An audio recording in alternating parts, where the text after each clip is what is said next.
예, 지금이 이제 4시, 오후 4시 57분이네요. 뭐, 3분 남았는데, 이른바 좀 공지사항 비슷한 거 알려드리면서, 정식으로는 5시에 시작하도록 하겠습니다. 지금 미디어 워치 쪽으로 많은 분들이 전화를 해주시고, 또 그때 이제 성호 스님과 제가 했던 방송을 보고, 미디어 워치에 또 의사분들이 독자가 많은데 이렇게 계속 이제 아는 사람들한테 연락이 들어오는데 몸이 안 좋으면은 스님하고 다니지 말고 일단 빨리 병원으로 가라. 물론 이제 백태선 원장님이 봐주긴 했는데 당장 이제 입원해서 건강진단 받는 게 좋겠다. 1년 동안 아무 치료도 못 받았을 테니까. 그래서 의견들이 많이 주셔서 그거 지금 예, 작업하고 있습니다. 예, 건강진단 받으러 병원에 입원하겠습니다. 예. 그래서 너무들 걱정하지 마시고요. 예, 그래서 그걸 제 1순위로, 예, 1순위로 바로 건강진단 받으러 2박 3일 정도를 잡아서 병원에 입원하겠습니다. 예, 그래서 그 부분에 대해서 너무 예, 걱정 안 하셔도 될 것 같습니다. 그리고 만약에 이제 그게 되면은 우리 지금 미디어워치 카페에 제가 좀 여러 가지 스케줄들을 적어놨는데 그 스케줄 1순위가 병원에 입원해서 건강진단 받는 거니까 좀 변동사항이 있을 거예요. 아직 지금 시간이 있으니까 이제 스케줄을 말씀드리면은 내일 오전, 화요일 오전 10시 30분에 서울구치소, 제가 1년 동안 있었던 서울구치소에 허현준 청와대 행정관을 오전 10시 30분에 그러니까 접견을 하고 염순태의 서초동 이야기 방송에서 그 접견 소감을 방송으로 하겠습니다. 그러니까 이런 건 뭐냐면 제가 옥중에 있을 때 많은 우리 보수 유튜버들이 도움 주셔가지고 거기에 대해서 이제 감사 인사를 하러 다니면서 또 같이 출연도 하고 좀 그렇게 되는 거기 때문에 제가 이제 설명을 드리는 건데 미디어워치 TV는 뭐 제가 하는 거지만 이와 관계없이 다른 유튜버, 다른 우리 보수 동맹 유튜버에 계속 이제 출연을 지금 해서 감사 인사도 하고 또 상호 시너지 나는 기획들도 하려는 거예요. 그래서 수요일 오후 저녁 7시 가로세로 연구소 거의 강용석 변호사와 서울구치소 이야기 특집으로 아마 김용호 김세희 기자들도 참여를 할 것 같습니다. 원래 거기 같이 하니까. 그래서 수요일 저녁 7시는 가로세로 연구소에 가서 제가 그쪽 사무실 가서 그쪽 채널에서 방송하는 겁니다.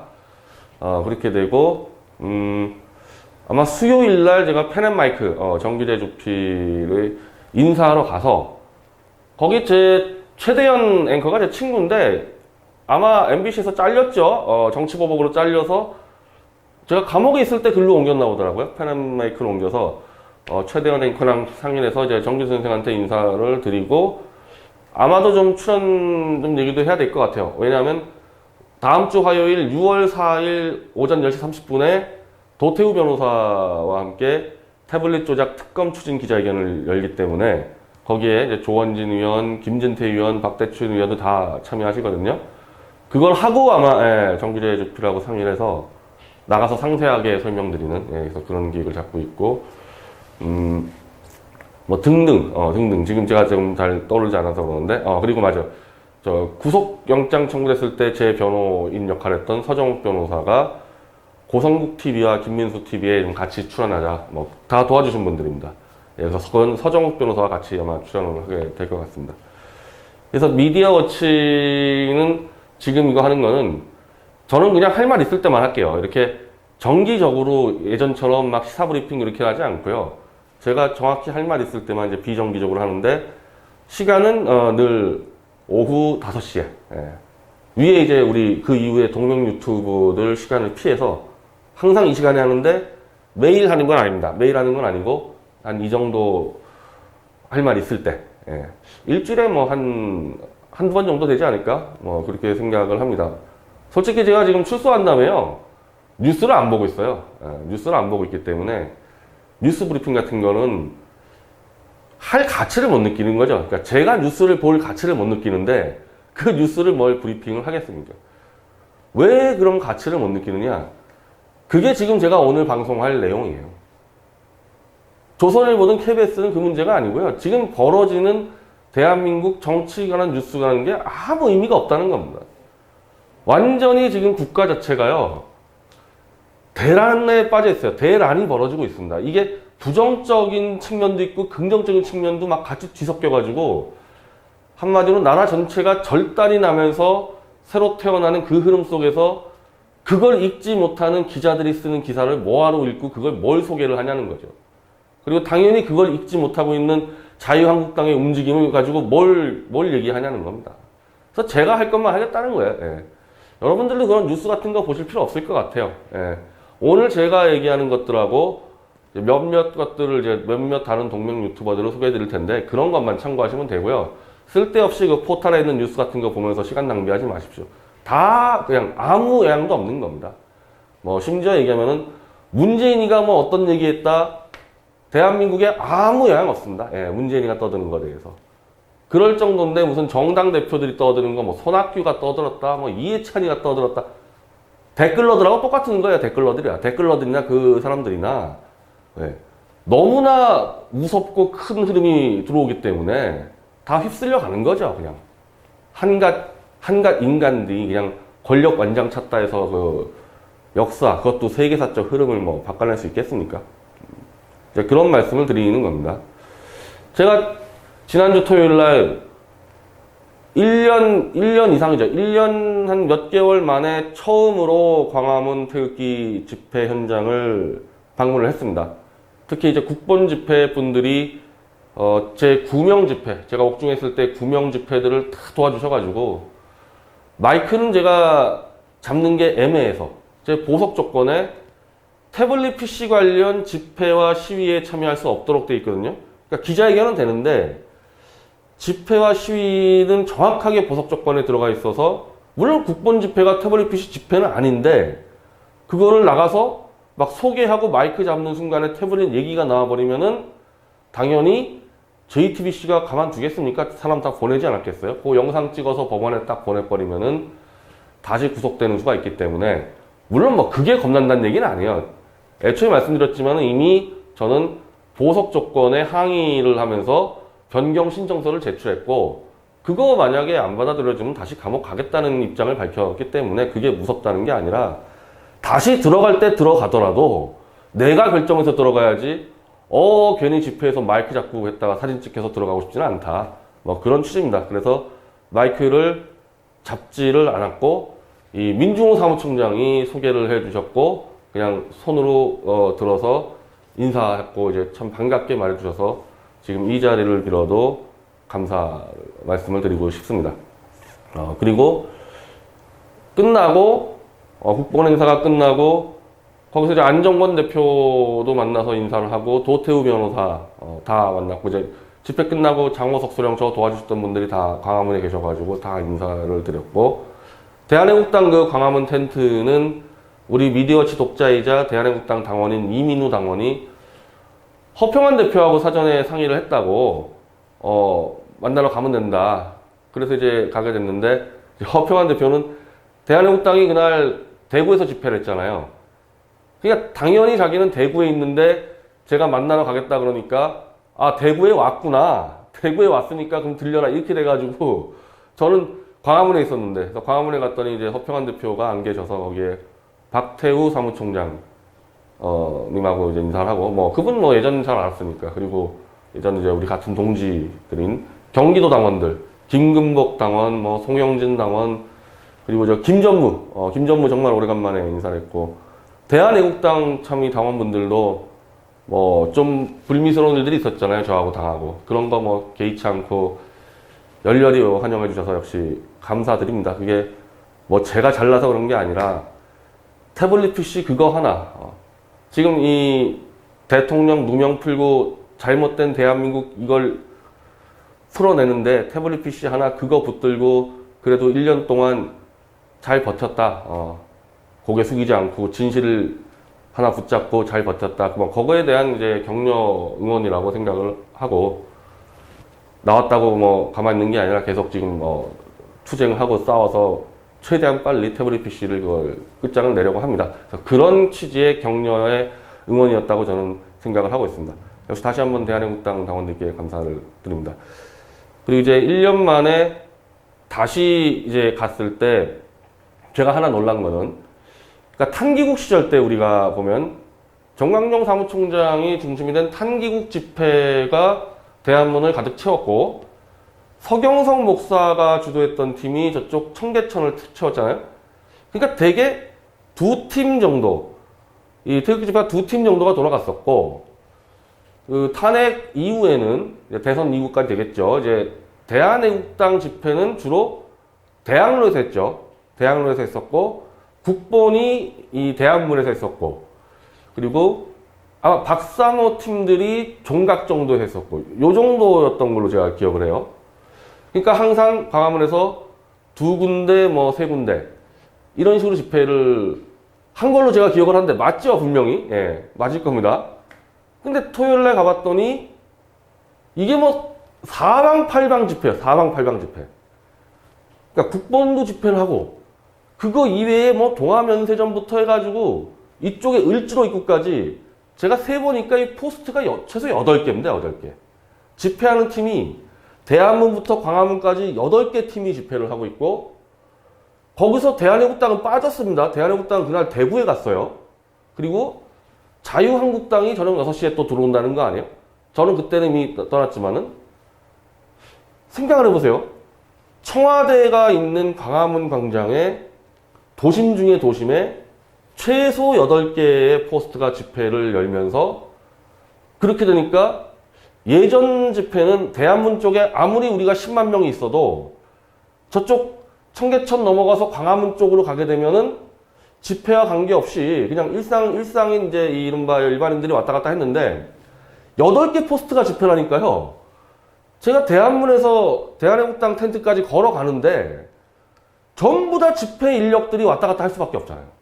포스트가 다 박혀 있으니까. 그러니까 대한문부터 사실상 저희 끝까지 그냥 다 집회 공간이 돼버린 겁니다. 그리고 오른쪽에 이제 동아일보부터 이쪽 라인들, 그리고 을지로 라인들. 자, 한번 생각을 해보십시오. 이게 지금 1년에 한 번이 아니잖아요. 어쩌다 한 번 지금 1년에 우리가 기념해서 그날 집회한 게 아니죠. 매주죠, 매주. 매주 최소 8개 포스트가 광화문부터 대한문, 을지로를 장악해서 계속 집회한다. 총 인원은 대한애국당까지 들어오면 뭐 10만 명, 20만 명. 이게 매주 반복되고 있다. 청와대 앞에서. 하도 우리가 집회를 많이 하니까, 이제 탄핵 때부터, 저도 그냥 타성에 젖은 것 같아. 아, 그냥 집회를 늘 하지. 늘 집회를 하지. 그리고 늘 아무리 우리가 진실을 갖고 집회를 해도 타락한, 썩어빠진 제도권, 법조계, 제도권, 국회, 문재인이가 문제가 아니고, 뭐, 문재인 일단 빼고, 정상적으로 국민들의 목소리를 들어줘야 될 사법부부터, 뭔가 뭐 헌법재판소,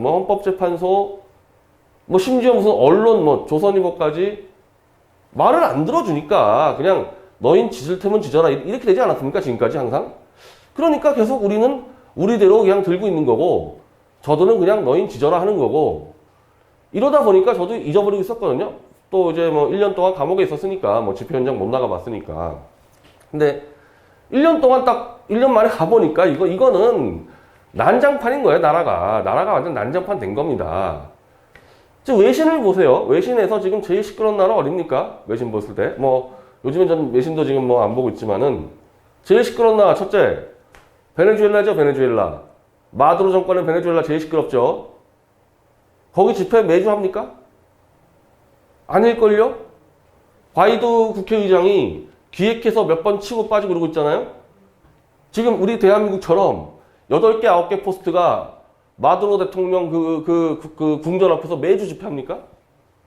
기획 집회요, 기획 집회. 그것도 과이두와 이른바 과이두를 지지하는 미국 세력들, 친미 세력들이 지원해가지고 기획 집회로 돌파하고 있는 데가 베네수엘라인데, 그렇게 시끄럽잖아요, 외신에. 근데 우리 대한민국은 지금 이 8개 포스트의 집회는요, 누가 또 총괄 기획하는 사람도 없잖아요. 각자 다 나가는 거 아니에요, 각자 다. 베네수엘라보다 훨씬 시끄러운 거예요, 지금 이게. 베네수엘라보다. 자, 또 시끄러운데 어디에요? 프랑스죠, 프랑스.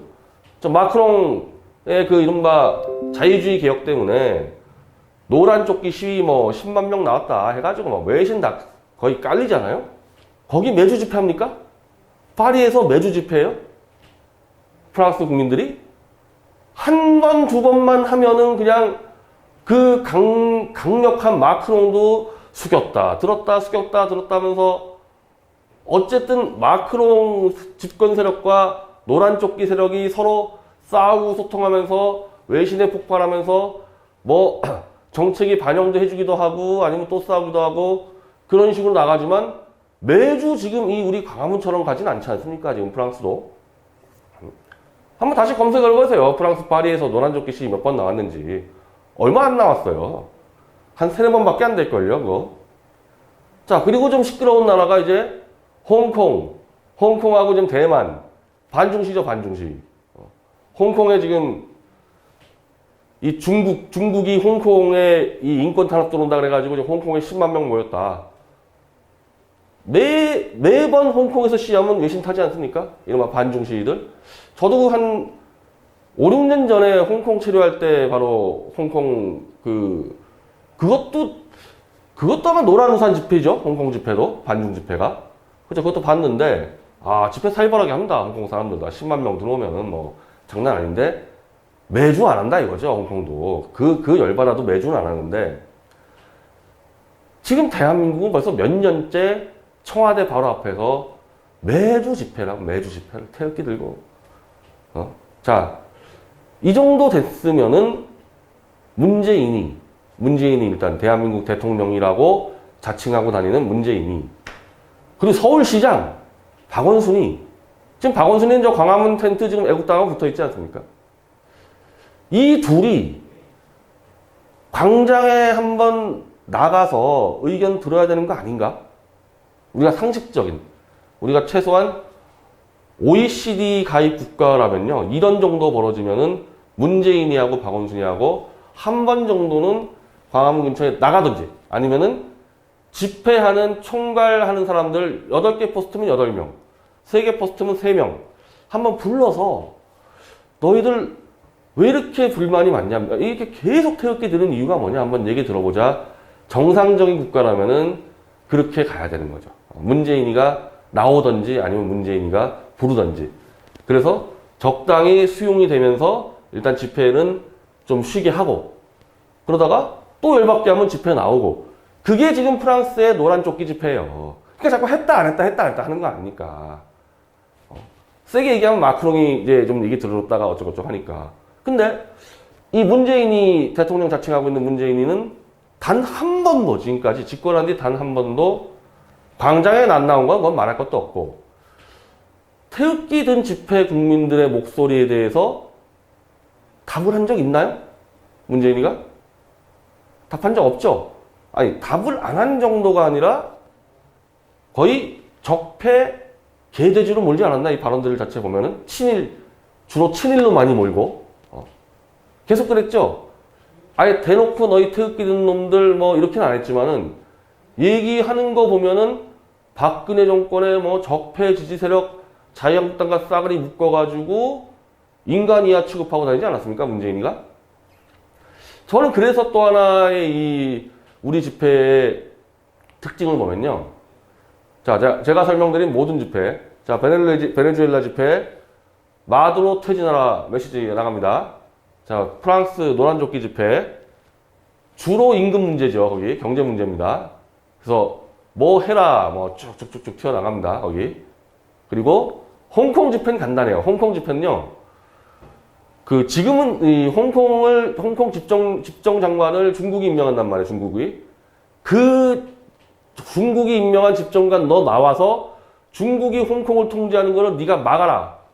이거예요. 항상 홍콩 집회는 이겁니다, 홍콩 집회는. 그리고 직선제로 하자. 홍콩의 집정관은 중국의 시진핑이 임명하는 게 아니라 직선제하자. 이런 요구들을 계속 해가지고 나오라 그럽니다. 계속 나오라 그러고. 제가 태극기 집회 토요일 날 쭉 가보니까요. 청와대 앞에서 하잖아요. 청와대 앞 아니에요, 아니면 광화문이? 근데 문재인이한테 뭘 요구하는 메시지가 없어요. 연사도 마찬가지고 팜플렛, 피켓, 플랜카드, 문재인에게 뭐 해결해라. 이런 요구 조건이 걸려있는 게 없습니다, 메시지가. 잘 보세요, 집회 나가시는 분들.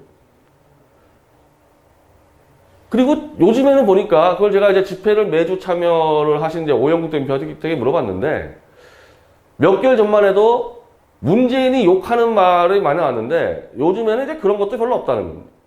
문재인이 이 쓰레기 같은 놈 뭐 이런 식의 말도 안 한다는 거거든요. 거론조차 안 되고 있다. 청와대 앞에서 집회하는데 8개 포스트 최소한 10만 명 이상이 대통령 중심 국가의 대통령 거처에서 집회를 하는데 문재인이 이름도 안 나오고 요구도 안 하고 그러니까 저 프랑스 노란조끼처럼 마크롱 나와라! 문재인 나와라고 요구하는 태극기 집회 있습니까? 너 좀 보자 우리? 그런 요구 안 하잖아요? 뭐 꼴도 보기 싫은데 뭘 만나겠어요 문재인을? 이런 시위는 세계사적으로 없다. 예. 찾을 수가 없어요. 찾을 수가. 이런 사례가. 아주 이상한 거지. 아주 이상. 그러니까 쉽게 얘기하면은 지금 국가 기능이 완전 마비된 겁니다. 국가 기능이 마비된 거예요. 정상적인 국가가 아니라는 거죠, 이거는. 국민들이 대통령 앞에서 시위하는데 대통령을 찾지 않고 있다는 얘기 아니에요. 그리고 그 대통령을 자칭하는 자도 보지도 않고 서로 남남? 그러니까 우린 서로 이제 각자 살자? 그게 됩니까? 어쨌든 똑같이 대한민국 국적을 갖고 있고 대한민국 국민으로부터 걷어들인 세금을 가지고 같이 운영하고 있는데 나하고 문재인이하고 자, 네 마음대로 하고 네 마음대로 하자 이렇게 된다? 그렇게 될 수가 없잖아요, 시스템이. 둘 중에 하나는 이민을 가야지. 이민을 가야지 해결되는 거지. 그럼 이게 무슨 상태냐, 이 상태가. 이게 바로 내전 상태라는 거예요, 내전 상태. 정치학에서 얘기하는 내전이에요, 내전 이게. 그러니까 광화문에서 이렇게 쳐 있는 8곳의 이른바 시위 포스트는 문재인이라는 괴뢰 집단, 왜? 문재인이도 우리를 국민으로 안 보고 있고 우리도 문재인이를 대통령은커녕 같은 국민으로 안 보고 있기 때문에 그러면 저거는 뭐냐? 대한민국 국민이 아닌데 대통령을 자칭하고 있다? 그게 바로 괴뢰 집단이에요, 그 뜻이. 우리의 기준으로 볼 때 문재인이가 괴뢰죠. 우리가 왜 김정은이를 괴뢰라고 얘기합니까?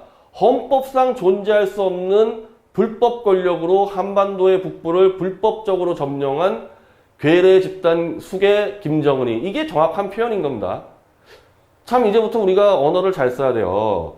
뭐 말이 거치네 마네 그게 문제가 아니고 말을 정확하게 써야 돼서 김정은이는 괴뢰 불법 집단의 숙의. 그럼 왜 문재인은 괴뢰 집단이냐? 거짓과 사기 탄핵으로 권력을 탈취한 역시 똑같은 괴뢰 집단의 숙의. 그렇게 인식하니까 문재인에게 나와주세요, 만나주세요 얘기를 안 하는 거 아닙니까? 우리가 우리 대통령으로 인정을 하고 문재인이가 우리를 국민으로 인정하면은 나와서 얘기를 들어주세요 얘기할 텐데 어느 누구도 그 얘기 안 한다는 거는 적으로 보고 있는 거예요, 적으로. 내전이죠, 내전. 이제 무슨 얘기인지 알겠죠, 광화문 사태가. 그래서 뭐 예전에 촛불 시위할 때 촛불에 이 세뇌된 사람들이 뭐 이게 나라냐. 지금 이건 나라냐 이거예요, 광화문 사태가. 이거 어디랑 비슷해요, 지금 광화문 자체가? 어디랑 제일 비슷합니까, 지금 세계적으로? 이스라엘하고 팔레스타인 거기하고 가장 비슷한 상태예요, 지금 이거. 가장 유사한 상황을 설명해라, 광화문 상황을. 이스라엘과 팔레스타인 대치하고 있는 상황인 겁니다. 왜? 지금은 포스트 가지고 버티고만 있죠. 서로 안 움직이고 있죠. 언제까지? 자, 지금 집회에 나와 있는 사람들은요, 이념과 노선 가지고 나오는 겁니다. 그러니까 현실에서의 이 생활보다는요, 이대로 가면 대한민국 김정은이 입에다가 먹히겠다. 지금 그래서 나오는 거 아닙니까, 대부분? 이거는 장기적인 문제로 나와 있는 거예요, 나와 있는 사람들이. 야, 이거 1년 뒤, 2년 뒤, 이거 큰일 났다. 대한민국 없어지겠다. 이렇게 나와 있는 건데, 문재인이가 지금 나라를 사단을 냈잖아요, 사단을 완전히. 그것도 가급적 가진 거 없는 세력. 정말 영세자영업. 그 영세자영업에서 알바하는 10대, 20대. 여길 등쳐가지고 박살내버리지 않았습니까? 여기. 이게 한 300만 명, 400만 명 아니에요? 그게 결국 다 가계부채로 연결돼 있지 않아요? 이게 하반기에 이런 게 가계부채가 터졌을 때 그 귀족노조, 연봉 1억 받는 귀족노조는 관계가 없죠. 먹고 사는데. 밑바닥 500만, 600만이 그냥 죽어나가게 되는 거 아닙니까? 문재인이가 그렇게 만들었잖아요? 왜? 노조 입에다가 쳐넣어서 배불리 먹이려고 하니까 밑바닥을 쳐서 먹인 거예요. 최저임금 인상했다? 최저임금 인상해가지고 결국 대기업 노조 임금 같이 올라가잖아요? 밑바닥 죽어나가도 관계없다. 귀족 노조가 내 편이니까 나는 귀족 노조 배만 불리면 된다. 너희 500만, 600만 명 자영업자? 솔직히 투표율 누가 높아요? 귀족 노조가 투표율 높겠죠? 문재인이가 이권 챙겨주니까? 자영업자? 시간 없잖아요. 먹고 사느라고. 그 500만, 600만 그 투표 필요 없다. 그 얘네들은 어차피 그냥 거짓 선동해서 가진 자 타파해서 뺐자 그렇게 속여서 속이면 된다. 이래가지고 이쪽을 박살내버리고 귀족노조를 다 배를 채우기 하지 않았습니까? 이게 이제 하반기에 터지면요. 지금 태극기 집회 상황이 달라진다는 거 아니에요. 지금은 나라가 망할 것 같다라는 거시적 장기적 관점으로 지금 집회를 하고 있는 거고. 그러니까 문재인이한테 요구할 것도 없어. 그리고 상대적으로 차분해. 상대적으로 굉장히 차분한 집회예요. 지금 이 집회는. 뭐 짱돌도 안 던지죠. 뭐. 근데 생활이 완전히 문재인에 의해서 초토화된 사람들이 거리로 나오기 시작하면은 노란 조끼, 프랑스에. 지금 태극기 집회보다 훨씬 살벌하죠. 노란 조끼. 짱돌 던지죠. 네. 마크롱 나와. 안 나오면은 때리는 겁니다. 왜? 당장 해결해야 되니까. 그 잠재적 500만, 600만의 문재인에 의해서 삶이 초토화된 사람이 쏟아져 나오는 순간에 그건 사실상 내전되는 겁니다. 내전되는. 경찰 통제 가능할까요? 그때? 그 상황에서 가능하겠어요? 더군다나 문재인이는 경찰의 질서 유지권도 초토화시켜놨습니다. 예. 귀족 노조들 마음껏 데모할 수 있도록 보장하기 위해서 경찰의 질서 유지권을 초토화시켜서 그 문재인에 의해서 삶의 터전을 뺏긴 사람들이 나와가지고 짱돌 던질 때 경찰이 막을 수 있나요? 막을 의지나 있겠어요, 경찰이? 내전 일보 직전까지 간 거예요, 지금 상황 자체가. 제가 볼 땐 초읽기 같아요, 초읽기 이거. 그래서 우리가 한번 내전 일으켜보자? 제가 그 얘기 드리려는 게 아니고, 정치권에 있는 사람들, 문재인이부터 해가지고, 그리고 언론에서 지금 태극기 집회 전혀 보도 안 하죠? KBS 보도 안 하죠? MBC 보도 안 하죠? 조선일보 보도 안 하죠? 그러면 점점 더 커져요. 자, 태극기 집회 나오는 이유, 제도권, 사법부, 뭐, 여기에 대한 징후와 한멸로 나왔는데, 제도권과 연결되는 언론도 또 무시한다? 계속 깊어지는 겁니다, 이제. 이 징후와 한멸이 계속 깊어지는 거예요. 그 쌓인 징후와 한멸이 생계의 터전 잃어버린 사람과 결합됐을 때 이 폭발하는 거를 지금이라도 경고를 해줘야지. 경고해줘야죠. 언론부터 해가지고. 문재인이 비서들, 조국이 이런 애들. 경고해줘야 될 거 아닙니까? 그때 나오면은 뭐 내란죄로 또 뭐 누명 씌워가지고 때려잡겠다? 뭐 문재인이 특기가 직권남용죄로 누명 덮어 씌워가지고 한 60명 잡아넣어가지고 김정은이 따라서 요덕수용소 같은 거 만들어 놨잖아요. 서울구치소. 뭐 저도 거기서 나왔지만은. 그래서 한번 또 싸그리 잡아보겠다? 글쎄요. 솔직히 뭐 저만 해도 뭐 예측만 할 수 있지. 제가 그 상황에서 야, 참 너무나 비극적인 사태가 벌어질 수가 있다는 건가 지금 상황에서.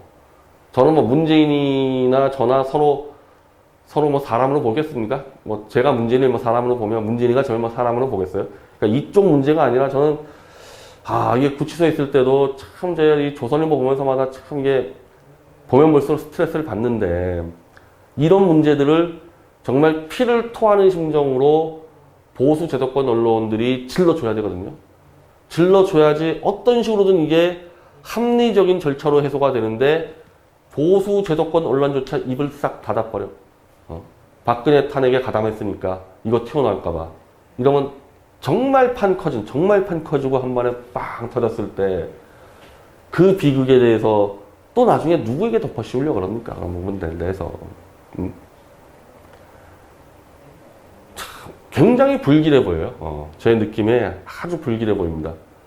그게 물론 궁극적으로는 문재인 유해 김정은이 졸개들을 쳐내서 대한민국이 정상화되고 북한을 다시 정상화시키고 강대국 대한민국 가는 그 과정은 맞지만 그 과정 하나하나가 다 불길해 보인다는 거죠.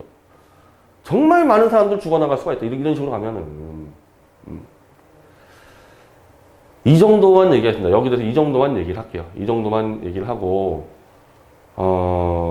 좀 책임 있는 사람들, 책임 있는 사람들이 광화문 한번 나가보세요. 광화문 나가서 지금 제가 얘기한 게 과장인지, 그리고 저런 식으로 계속 8개, 10개 포스트가 집회하면서 대통령은 아예 찾지도 않고 이런 집회가 최소한 현대사회에서 있었는지 선진국에서 제대로 보고 좀 경고음이라도 울려주길 바랍니다.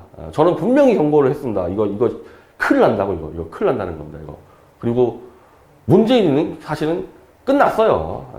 이걸 이대로 방치해놓고 뭘 하겠습니까, 나중에. 끝났어요. 어떻게 끝나냐만 남았는데, 끝나는 것도 정말 아주 더럽게 끝날 겁니다. 깔끔하게 감옥 가고 막 그럴 것 같지도 않아요, 문재인이 지금 하는 거 보면. 이걸 이런 식으로 만들어 놨는데. 나라 한번 살려보겠다는 사람들을 징후와 한멸과 이걸로 그냥 다 쌓이고 한을 쌓이게 만들어 놓고 계속 거짓말하고 또 거짓말 너무 많이 하잖아요. 너무 많이. 거짓말. 대통령이라는 사람이 그냥 입만 열면 거짓말 하지 않습니까? 적폐청산한다고 싸그리 잡아들여 놓고 검찰 다 알아서 했다. 정말 세계사적으로 최악의 대통령 자질은 다 갖췄습니다. 거짓말까지 저렇게 잘해요. 대통령이 거짓말하면 저거 너무 무서운 거거든요. 국민들의 이 불신이 그냥 털어놨을 때 어떻게 하려고요? 대통령이 거짓말을 그렇게 많이 합니까? 안철수가 거짓말해가지고 대통령 하지 말라 그랬는데 안철수보다 더해요. 안철수 거짓말은 그냥 거짓말에 대한 쾌감, 거짓말을 함으로써 별 이득도 없는데 거짓말을 하면서 느끼는 쾌감, 한마디로 예술적 거짓말. 안철수는 그 수준인데 반해서 문재인의 거짓말은 국민들을 죽이고 김정은에다가 대한민국 쳐넣기 위한 그런 공작형 거짓말. 질이 달라요, 질이. 죄의 질 자체가 다릅니다. 이 비극에 대해서 제일 먼저 경고한 게 저라는 거 역사에 기록해 주시기 바랍니다.